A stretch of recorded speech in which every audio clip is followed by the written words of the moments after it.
வணக்கம் மக்களே.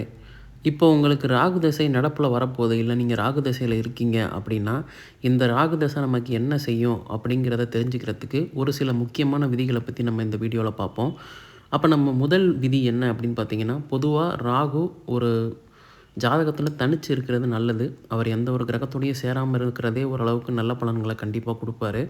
அப்படி அவர் தனிச்சு இருக்கக்கூடிய வீடு உங்களுக்கு எப்பயும் போல் மேஷம், ரிஷபம், கடகம், கன்னி, மகரம் போன்ற இந்த 5 வீடுகள் ஏதாச்சும் ஒரு வீடாக இருந்துச்சுன்னா கூடுதல் சிறப்பு பலன் கண்டிப்பாக இருக்கும்.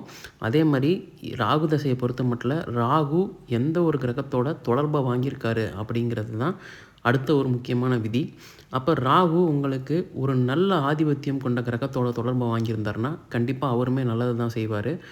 அப்போ என்ன அப்படின்னு பார்த்தீங்கன்னா, இப்போ ஒரு லக்னாதிபதியோட தொடர்பையோ, இல்லை ஒரு 5ஆம் அதிபதியோட தொடர்பையோ, இல்லை 9ஆம் அதிபதியோட தொடர்பையோ, இல்லை ஒரு தனாதிபதியோட தொடர்பையோ வாங்கும்போது அந்த ராகு வந்து கண்டிப்பாக அவரோட திசையில் அந்த அதிபதிகளோட பலனை இவரே செய்வார். அப்போ அது ஒரு நல்ல பலன்களை கண்டிப்பாக கொடுக்கும். மாறா இப்போ ராகு வந்து 6ஆம் அதிபதி கூடயோ, இல்லை 8ஆம் அதிபதியுடைய பார்வையோ, இல்லை சேர்க்கையோ வாங்கியிருந்தாருன்னா கண்டிப்பாக அது அந்தளவுக்கு நல்ல பலன்களை கொடுக்காது அப்படிங்கிறது தான் இங்கே விதி.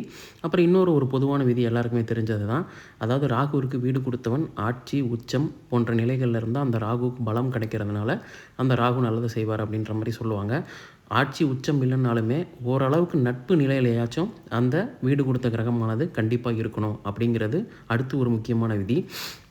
இப்போ ராகுவிற்கு சுபகிரகங்கள் என்று சொல்லக்கூடிய குரு, சுக்கிரன் போன்ற கிரகங்களோட தொடர்பு கிடைக்கும்போது கண்டிப்பாக அந்த ராகு வந்து நல்ல பலன்களை செய்வார்.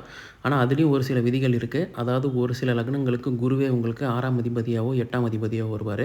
அந்த நிலைகளில் ராகு குருவோட வீடுகளில் இருந்தாலோ, இல்லை குருவோட தொடர்பை பெற்றிருந்தாலோ கண்டிப்பாக அந்த அளவுக்கு நல்ல பலன்களை செய்ய மாட்டார். அப்போ உதாரணத்துக்கு பார்த்திங்கன்னா, உங்களுக்கு கடக லக்னம், அப்புறம் துலாம், ரிஷபம் போன்ற லக்னங்களுக்கு இங்கே ராகு குருவோட தொடர்பை பெற்றால் கண்டிப்பாக அந்த அளவுக்கு நல்ல பலன்களை அதிகமாக செய்ய மாட்டார்.